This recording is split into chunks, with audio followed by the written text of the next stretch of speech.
Buenos días, chicos. ¿Cómo están? ¿Me escuchan? Buenos días, economista, sí se le escucha. Buen día, economista.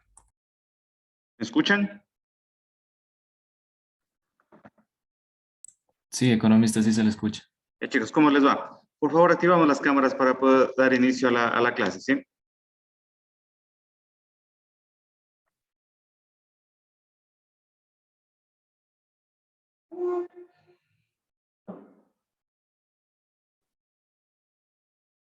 ¿Qué tal, chicos? ¿Cómo están? ¿Cómo han pasado?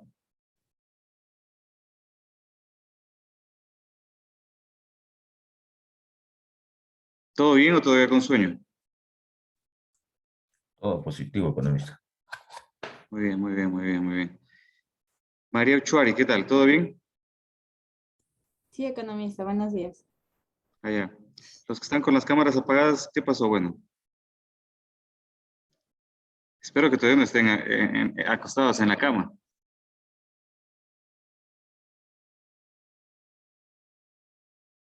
Bueno, estaba una vez revisando una tesis. Estaba revisando una tesis, era justamente a las 8 de la mañana y al estudiante que tenía que revisar le dijo que por favor encienda la cámara. Y enciende la cámara y todavía estaba acostado y con los pelos de punta. Chuta, le digo, bueno, le digo, mejor apaguemos la cámara y revisemos la tesis. A ver, chicos, bueno, por un tema de cruce de actividades no podíamos tener la clase, ¿ya? La tarea que envié el día miércoles de la semana anterior es igual para mañana, ¿ya? Entonces hasta mañana tienen tiempo. Y también ahí voy a tener una complicación al momento de subir los archivos al EVA, entonces el día de hoy lo soluciono y ya están todas las clases grabadas, ¿ya? Entonces con ello quedaríamos y también están los enlaces para que suban la actividad, ¿sí? Entonces con ello vamos a empezar la clase del día de hoy, ¿ya? Con lo cual continuamos con los temas que estaban previstos planificar y ahora tenemos eh, los mercados de factores con poder de monopsonio, ¿ya? Entonces, permítanme un segundo para poder compartirles.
Ahora les voy a compartir un video para poder empezar la clase, ¿ya?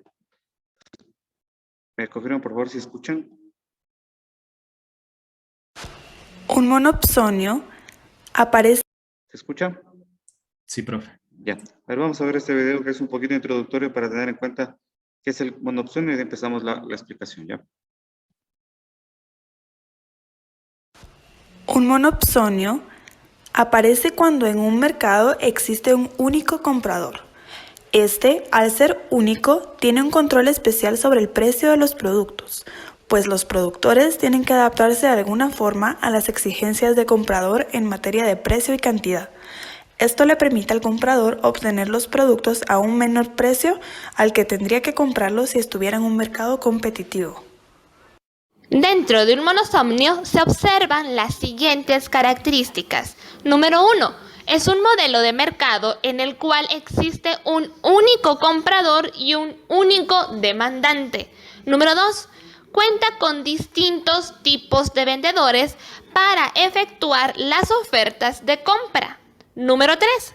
es una clase de mercado que se cataloga como imperfecto y en donde en ciertas ocasiones surgen conflictos y desacuerdos entre vendedores y compradores. Y número 4, el comprador puede obtener el precio actual y la cantidad de bienes que desee sin poder influenciar sobre el precio que ya ha sido establecido. Dentro de este tipo de mercado se observan las siguientes ventajas. Al existir un único demandante, este tiene el poder de establecer su precio en el mercado, por lo que puede conseguir quedarse con una parte del excedente del vendedor. Mientras más flexibilidad haya dentro de la oferta, menos se afectará el precio de los productos. El comprador es quien dicta y regula las exigencias, precios y necesidades.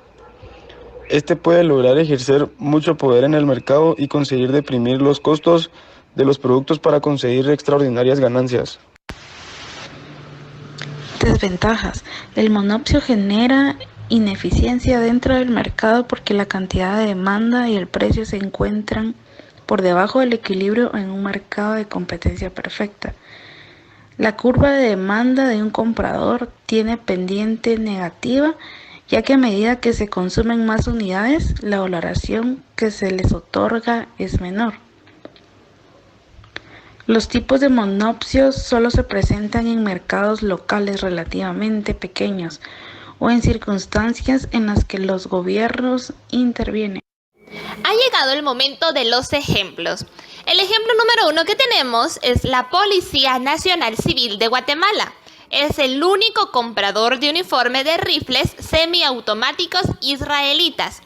Otro ejemplo es algún ejército militar que será el único comprador de armamento como tanques, granadas, etc. Y el último ejemplo que tenemos es un mercado de piedras preciosas. Es muy probable que sea un único ofertante para las demandas dadas. Todo esto fue monopsonio.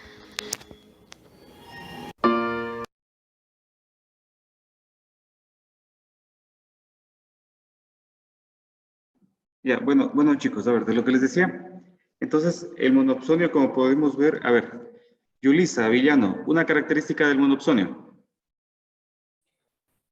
Una característica es que existe un solo comprador en el mercado. Ya, muy bien. ¿Qué sucede, Jennifer Ríos, qué sucede con el comportamiento de las empresas cuando hay un único comprador en el mercado? Tiene un mercado imperfecto. Ya, exactamente, ¿no es cierto? Es un mercado imperfecto, hay una falla de mercado. Guillermo, ¿cómo sería un ejemplo de un monopolio como tal, de un monopsonio, perdón, considerando el contexto de Ecuador? Tal vez en el armamento que necesita, es el único que demanda de esto. Ya, muy bien, el armamento, ¿no es cierto? ¿Quiénes compran armamento? Generalmente las fuerzas del orden, que pueden ser la policía, que puede ser los militares, ¿no es cierto? En un mercado regulado, obviamente, porque acuérdense que hay también un mercado que es informal, en el cual también existen muchos compradores de armamento, que son los delincuentes, pero eso no es no formal, ¿ya? Entonces, en la formalidad es como ocurre esto de aquí. En las actividades no formales o en la economía sumergida, pues, ahí por la misma naturaleza de este escenario, no se puede tener en cuenta qué es lo que nomás comercializarán, ¿ya? Entonces, eso debemos tener en cuenta, pues que siempre que estamos hablando de un mercado regulado y que hay no incidencia, sino que hay la posibilidad de poder tener un control sobre determinados elementos de compra y venta. Entonces, con ello vamos a empezar los dos temas que tenemos planificados para la clase de hoy, el cual es los mercados de factores con poder de monopsonio, ¿ya? Para poder comprender un poco la complejidad de la realidad económica, pues tenemos algunos supuestos, ¿sí? Estos supuestos son: el mercado de productos es perfectamente competitivo y el mercado de factores en un monopsonio puro, ¿ya? O sea, tenemos un mercado de productos es perfectamente competitivo, quiere decir que hay competencia como tal, ¿ya? Y el mercado de factores es un monopsonio puro, ¿ya? Es un monopsonio puro, quiere decir que hay un único comprador, ¿ya? Entonces, es el que nos genera la ineficiencia. ¿Ya? Nosotros tenemos aquí una gráfica una gráfica en la que podemos tener algunos elementos en el cual, por ejemplo, tenemos el ingreso del producto marginal del trabajo, que es la demanda, ¿ya? Tenemos el gasto marginal, ¿sí? Perdón un segundo.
A ver, perdón. Ya, entonces nosotros tenemos, ¿no es cierto? La curva en la cual nosotros, la gráfica en el cual nosotros tenemos, ¿no es cierto? El gasto marginal, ¿no es cierto? Del monopsonio, el gasto medio del monopsonio y también tenemos la demanda, lo que es igual al ingreso del producto marginal, o dicho de otra forma, es igual al valor marginal y esto es parte de la empresa, ¿verdad? ¿Cuándo en competencia perfecta, ¿cuándo se maximiza? Bueno, en competencia perfecta, cuando no hay poder de monopsonio, se maximiza cuando el ingreso del producto marginal, ¿no es cierto?, se cruza con la curva de gasto medio. ¿Ya? Aquí es donde se maximiza en competencia perfecta. ¿Ya? En el cual tenemos un salario de competencia perfecta o el precio de ese factor y una cantidad de competencia perfecta. Eso sería un mercado competitivo, un mercado en el que hay varios compradores, ya un mercado en el que no hay solo un comprador, ya en el que hay muchísimos compradores. Por ende, la decisión de cada uno de los individuos no incide en el equilibrio o en la distribución final de este tipo de producto, ¿ya? ¿Qué es lo que sucede con el gasto marginal? ¿Ya? ¿Qué sucede cuando hay monopsonio? ¿Ya? Cuando hay monopsonio, ¿ya? El monopsonio, ¿qué se pregunta? Como yo tengo la capacidad de poder influir en el mercado y mis decisiones hacen que yo pueda incidir en el precio final del bien que estoy comprando, ¿ya? Y yo puedo ver que el hecho de comprar una unidad adicional o de ofertar una unidad adicional de mano de obra puede incidir en el precio, ¿ya? Entonces nosotros tenemos ahí el gasto marginal, ¿ya? El gasto marginal es más o menos lo que viene a ser como costo marginal, por tener una analogía de las cosas, ¿ya? En el mercado de productos. Entonces, el gasto marginal, ¿qué es lo que sucede en la empresa? La empresa maximiza cuando el gasto marginal es igual al valor marginal, ¿ya? ¿Dónde es ese punto? Donde el gasto marginal, ¿no es cierto?, es igual al ingreso del producto marginal o al valor marginal, ¿ya? Ahí es donde maximiza el monopolio, es decir, en este punto. Pero el monopolio sabe que no puede ofertar o no se puede, perdón, comprar disculpen un segundo que estoy con otra llamadita, ya, perdón.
Perdón, discúlpenme chicos, ¿ya?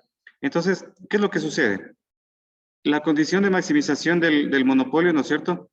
Ellos maximizan sus beneficios o maximizan la cantidad cuando el gasto marginal es igual al ingreso del producto marginal, ¿ya? Esta es la condición de maximización. Entonces, en este punto de aquí, es decir, en este punto de aquí es donde el monopsonio va a cobrar la mano de obra, es decir, por cada unidad adicional se ofrece una mano de obra más alta, ¿ya? ¿Cuánto es lo que debería cobrar por menos cantidad de trabajo ofertado? Debería cobrar esto de aquí, 13, ya un valor menor a competencia perfecta. Pero finalmente, como tiene el poder de negociación, termina cobrando un salario más alto, porque es la única empresa, el único comprador que existe. Al ser el único comprador, tiene incidencia en poder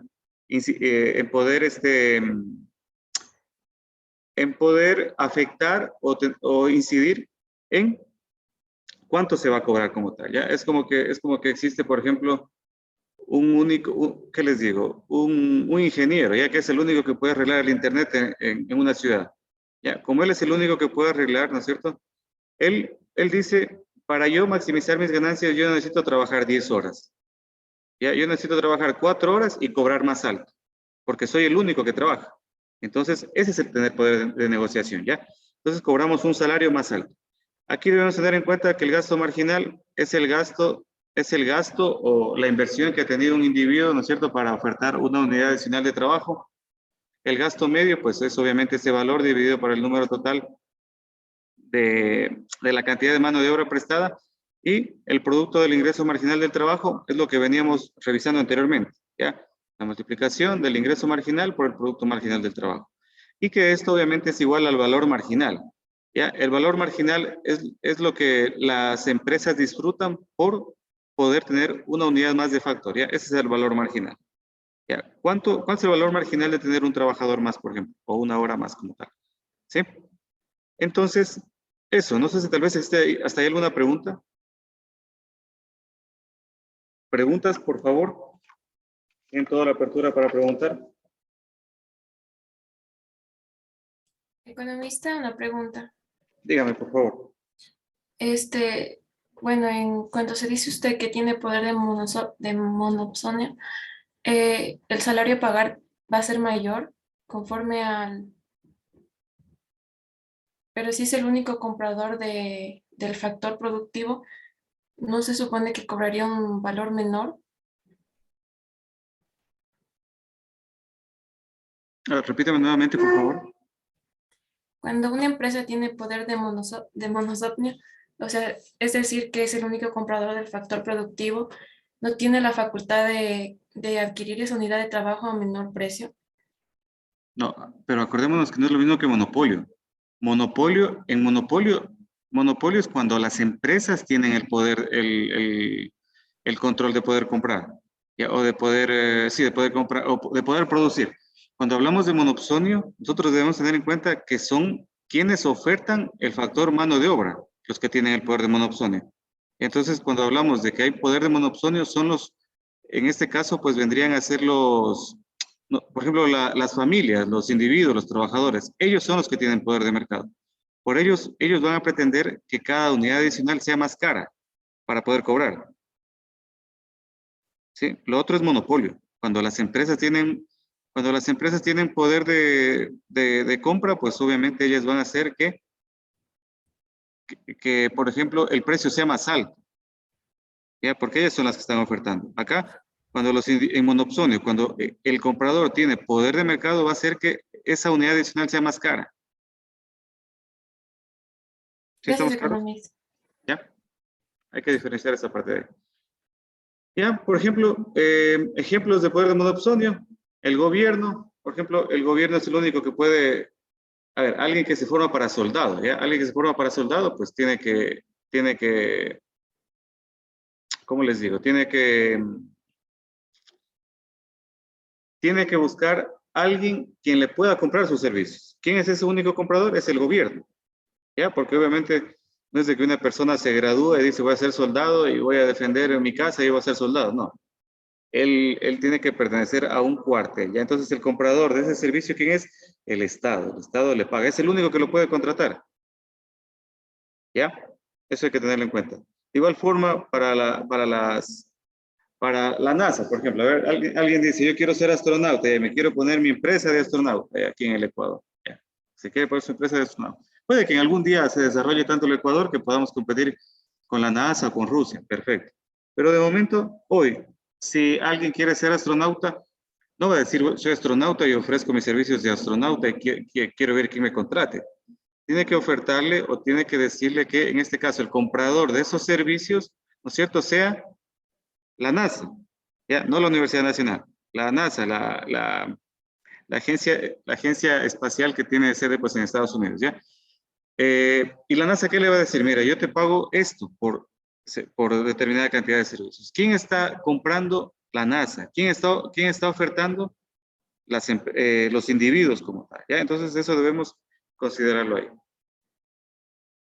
Otro ejemplo, los jugadores de béisbol, en nuestro caso los jugadores de fútbol, ya, a pesar de que los jugadores de fútbol, pues en nuestro caso, tienen sueldos no muy elevados, son elevados más bien, entonces ellos dicen, alguien también no puede decir, soy jugador de fútbol y ya, oferto mis servicios profesionales desde la casa o no necesito un equipo para poder hacerlo. Entonces, ¿quién compra esos servicios? Son los equipos.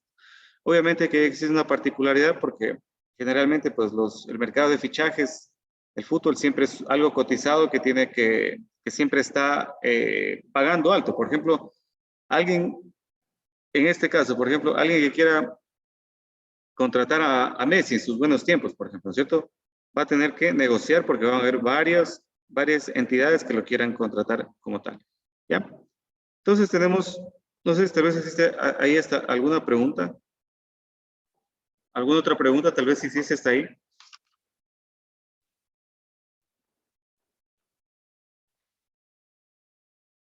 ¿Alguna pregunta tal vez, chicos?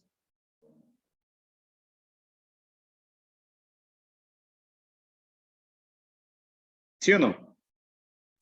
Creo que no, economista. ¿No? Ya. Bueno, tenemos el siguiente tema que es los mercados de factores con poder de monopolio. ¿Ya? Cuando nosotros estamos... A ver, verán, hagamos un pequeño, antes de continuar, para que no sea muy cansado, hagamos un receso de 10 minutos y continuamos, ¿sí?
A ver, chicos, por favor, continuamos nuevamente.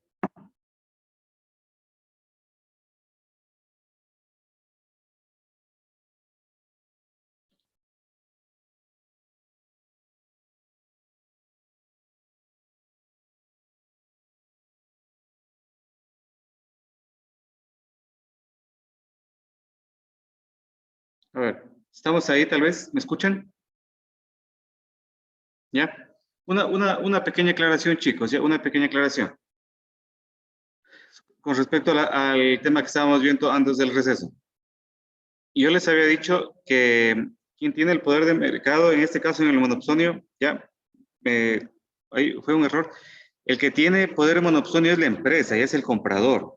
Ya, el comprador es el que tiene poder de monopsonio. Yo me confundí y les dije, en este caso, el oferente. No, quien tiene poder de monopsonio es el comprador, porque es el único que les puede comprar. ¿Ya? Entonces, obviamente aquí, claro, y justamente caí en cuenta por la observación que me hizo Dayana.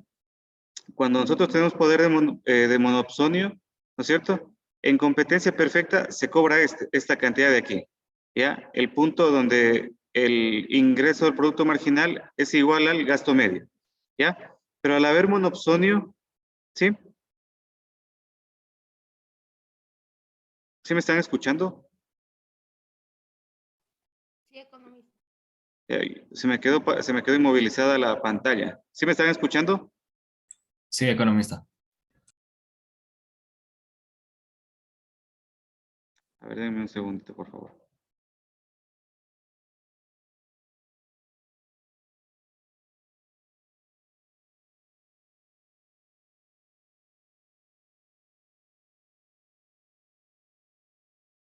Ahí tal vez me escuchan. ¿Sí me escuchan? Sí, profe, sí se le escucha. Sí, Ya, economista. ahí ya los escucho. Ya, muy bien. Entonces, ¿qué es lo que hace la empresa? La empresa maximiza, por tener poder de monopsonio, maximiza donde el ingreso del producto marginal es igual al gasto marginal. Pero por tener poder de negociación, ¿no es cierto?, va a pagar un precio por debajo. Este precio de aquí, ¿por qué? Porque este precio de aquí maximiza sus beneficios. Entonces va a pagar un precio menor que pagaría el de competencia perfecta. Cuando existe poder de monopsonio, ya, obviamente por parte del comprador. Entonces la empresa va a tratar de pagar un salario más alto, ya. Ahí, Dayana me hizo caer en cuenta y ahora estaba pensando la respuesta. Muchas gracias, Dayana. Un aplauso para Dayana. Ya, muchas gracias. Es muy válida la observación, ya. Entonces eso chicos, únicamente era para puntualizar esa parte, ya. Poder de monopsonio por parte del comprador, ya. ¿Estamos hasta ahí? Entonces continuamos con el siguiente. A ver, con el siguiente tema. Tenemos también los mercados de factores con poder de monopolio, ¿ya? Cuando hay poder de monopolio, se dice que hay poder de mercado o que existe una conducta muy contundente por parte de los oferentes de la mano de obra, ¿ya? En este caso, ¿quiénes ofertan mano de obra? Las familias, ¿ya? ¿Quiénes compran esa mano de obra? Las empresas. Entonces, para hacer una comparación entre monopolio y monopsonio, debemos tener en cuenta que en el monopsonio el poder de compra o el poder de monopsonio la tiene el comprador o la empresa, ¿ya? Y en el monopolio el poder de mercado o el poder de monopolio lo tiene quienes ofertan, ¿ya? Quienes ofertan son los individuos, son los trabajadores. ¿Sí estamos ahí?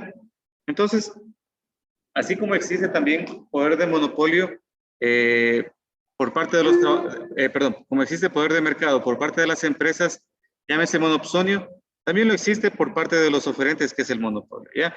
Entonces, uno de los ejemplos que existe en el poder del monopolio son los sindicatos. ¿Qué es un sindicato? A ver, cuando ustedes escuchan sindicato de choferes, sindicato de ingenieros, sindicato de profesores, estamos haciendo de cuenta que es un colectivo que trata de representarlos, ¿ya? ¿Por qué decimos siempre que el sector transportista es uno de los más fuertes? Porque el sector de transporte en el Ecuador, porque el sector transportista es justamente un sindicato, ¿ya?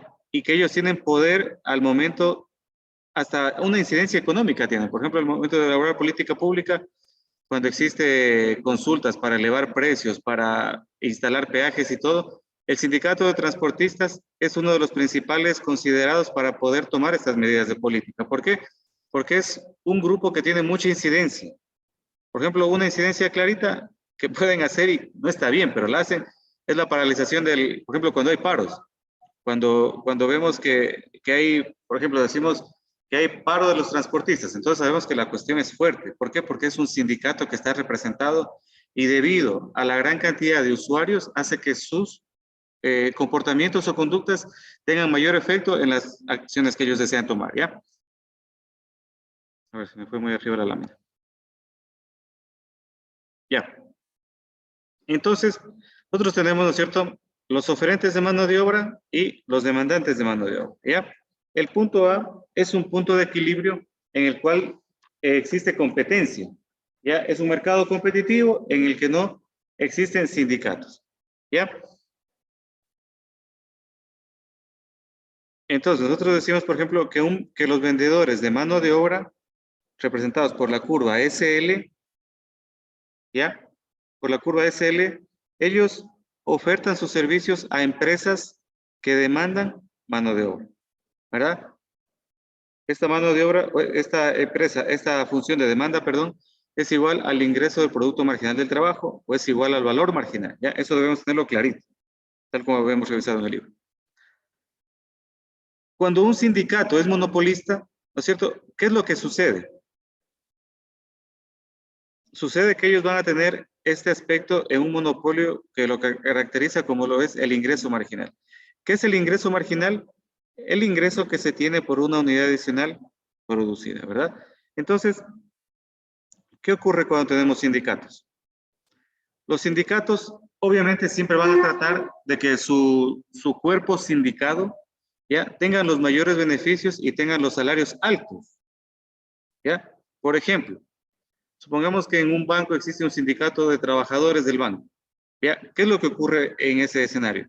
Ocurre que el sindicato siempre va a tratar de que sus sindicatos tengan mayores beneficios, mayores prestaciones, mayores jubilaciones, mayores vacaciones como tal, ¿no es cierto?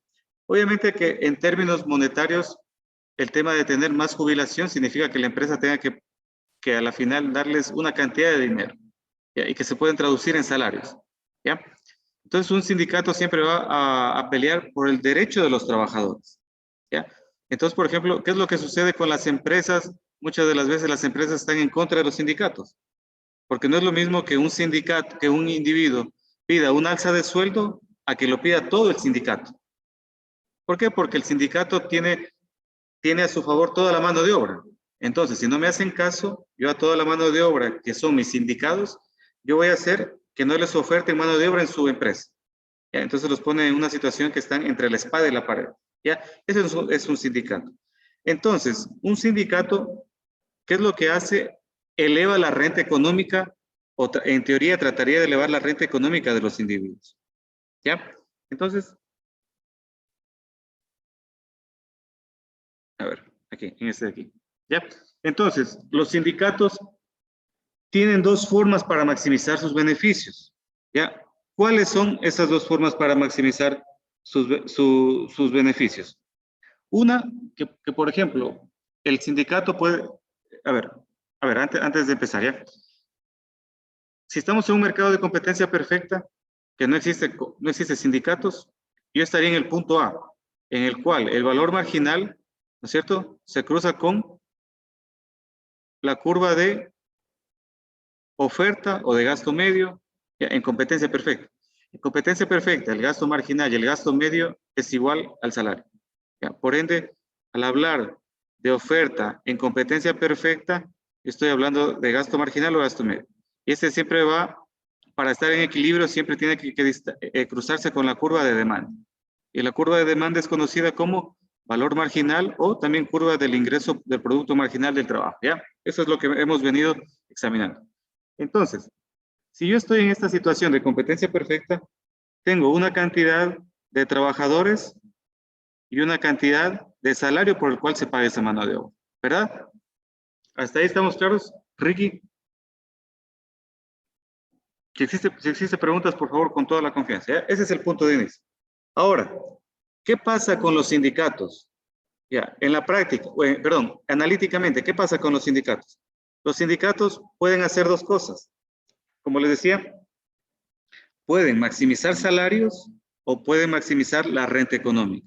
¿Ya? Nosotros habíamos visto en la clase anterior que la renta económica es lo que el individuo gastó o invirtió para estar dotado de mano de obra versus el salario que le pagan. Haciendo una analogía con el mercado de productos, vendría a ser el excedente del productor, ¿ya? Más o menos, por hacer una analogía, ¿ya? Entonces, ¿qué es lo que nosotros tenemos cuando tenemos un sindicato? Un sindicato puede, como tiene poder de decisión en el ofertar la mano de obra, puede maximizar la renta económica o puede maximizar los salarios. ¿Ya? Maximizamos renta económica y en este punto de acá maximizamos salarios. Si nos damos cuenta, los dos puntos de maximización son menores al que se ofertaría en competencia perfecta. ¿Ya? Obviamente que eso también significa que en el punto de maximización de renta económica el salario sea más alto y obviamente cuando maximizamos los salarios el salario sea un poquito más bajo. ¿Ya? Entonces, ¿qué es lo que tenemos aquí? Lo que nosotros tenemos aquí es, por ejemplo, que cuando maximizamos la renta económica, ¿qué es lo que pretende el sindicato? Que se eleven bastante los salarios, ¿ya? A pesar de que se contraten poquísimos trabajadores, solo se contratan en L1. ¿Ya? ¿Por qué? Porque por cuestiones, no sé, por sus definiciones, por su naturaleza, el sindicato quiere únicamente que le eleven la mano de obra, independientemente de que no les den trabajo a todos sus sindicados. ¿Ya? Por decirlo en otras palabras, supongamos que tengo un sindicato de los electricistas, 100 trabajadores de los electricistas, ¿ya? Y yo les digo a las empresas de la ciudad de Loja, ¿saben qué? Como sindicato, yo no quiero que les den trabajo a todos mis sindicados. Yo quiero que les den trabajo a 50, pero esos 50 quiero que les paguen este salario de aquí. ¿Sí me explico? Ya, ahí estoy maximizando la renta económica, porque la renta económica para ellos va a ser mayor que si estuviese en competencia perfecta o en este otro punto de acá. ¿Ya? Ese es un punto, ese es un escenario. ¿Cuál es el escenario segundo? Que los sindicatos pueden maximizar los salarios. ¿Ya? ¿En qué sentido puedo maximizar los salarios o el número de trabajadores? Perdón, ¿en qué? A ver, me expresé mal.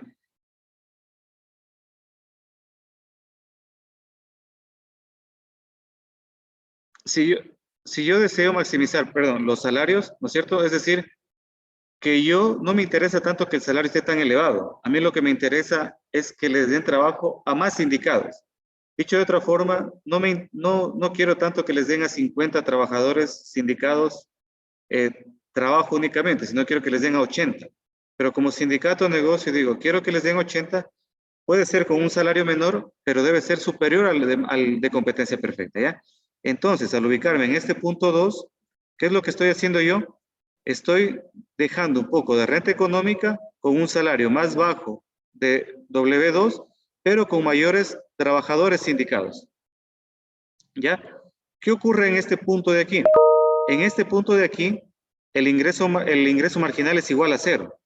¿Por qué? Porque miren dónde corta la curva. Corta en este punto de aquí, en el eje.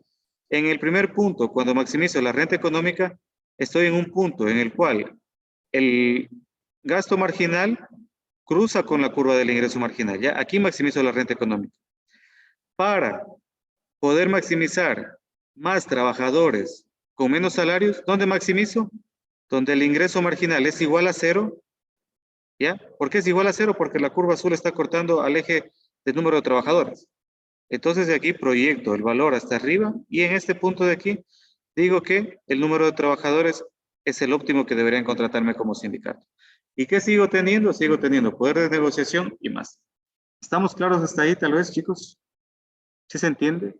Mañana con unos ejercicios lo vamos a entender de mejor forma, ¿ya? Pero esto debemos tenerlo en cuenta antes de poder comprender los ejercicios.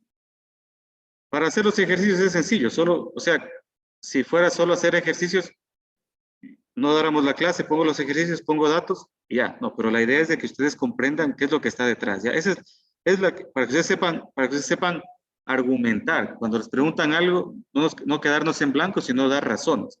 ¿Por qué es bueno un sindicato? ¿Por qué es malo un sindicato? ¿Ya? ¿Cómo afecta eso a las decisiones de la empresa? Entonces, eso debemos tenerlo en cuenta, ¿verdad? Y finalmente, tenemos la determinación de los salarios, por ejemplo, en el sector sindicado y no sindicado sería aquí. ¿Ya? Sector sindicado y no sindicado. Ahí se ha ido, la presentación está sin ese no, ¿ya? Nosotros tenemos esta curva total de trabajo, ¿ya? En el cual existen trabajadores sindicados y trabajadores no sindicados, ¿ya? Tenemos una demanda de sindicados y una demanda de no sindicados. Sindicados como no sindicados cobran un mismo salario.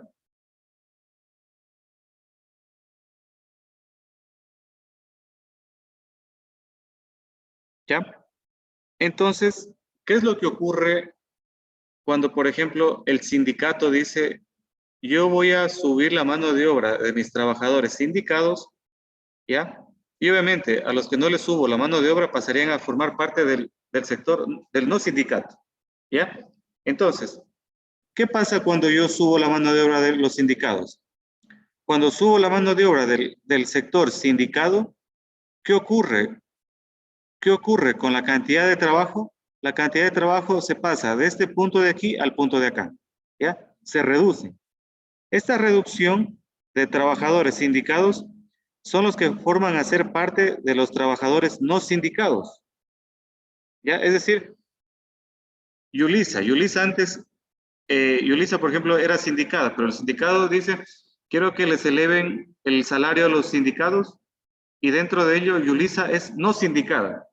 ¿Qué es lo que va a suceder? Que Yulisa va a formar parte de ya no un alza de salario. Solo los van a hacer subir el salario a los que están en el sindicato, ¿ya? Este aumento de salario, ¿qué es lo que va a ocurrir? Como va a haber un desequilibrio, porque van a haber menos trabajadores sindicatos con mayores salarios, ¿no es cierto? Va a ser que los trabajadores no sindicados, los sindicados se desplacen hacia no sindicados, ¿ya? Para hacer que no varíe la oferta total de trabajo, ¿qué es lo que deberían hacer los trabajadores no sindicados? Bajar el salario, ¿ya? ¿Por qué? Porque de forma individual no pueden ir a negociar su mano de obra, pero como sindicados sí. Finalmente, ¿qué es lo que ocurre cuando nosotros tenemos un alza del salario de la mano de obra de los sindicatos? Existe un desequilibrio, aumenta el salario de los sindicados, disminuye el de los no sindicados, la cantidad de trabajadores que dejaron de ser sindicados pasan a ser parte de los no sindicados, ¿ya? La única forma para que no se desequilibre este mercado es que exista una brecha salarial. ¿Qué es esa brecha salarial? Que los sindicados aumenten su salario y los no sindicados disminuyan su salario. Eso, chicos, perdón, parecía trabalenguas, sindicados, no sindicados, sindicados, no sindicados.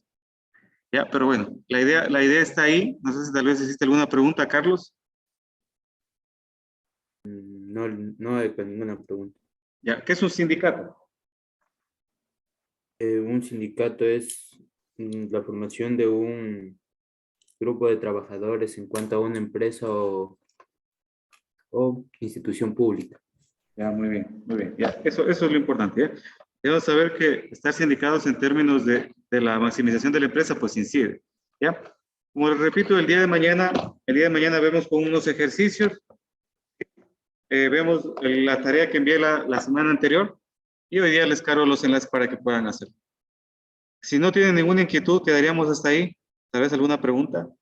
Ariana Quispe. No, economista. Ya, bueno, chicos. Recordarán que asistencia igual tomo, verán. Del reporte del Zoom queda ahí. Igual pasamos la asistencia, por favor, para que no falte. Obviamente no es algo de que digan que, o sea, si a alguien le ocurre algo, claro que puede faltar, pero de preferencia no falten para que eso no les afecte en la revisión de los contenidos y obviamente pues en no irnos quedando con dudas que luego representen pues un retraso final. Sí, eso chicos, esperando que se encuentren de la mejor forma. Quedamos hasta ahí en la clase y cualquier duda que tengan pues la despejamos el día de mañana. ¿ya? El día de mañana también pueden traer dudas, en los ejercicios van a haber más dudas, entonces ahí justamente podemos tratar de irlos revisando. Que pasen bien y que tengan un excelente día, chicos. Hasta luego. Igualmente, economista, muchas gracias. Igualmente, economista. Economista. Igualmente, Pasen bien, economista. chicos. Hasta luego.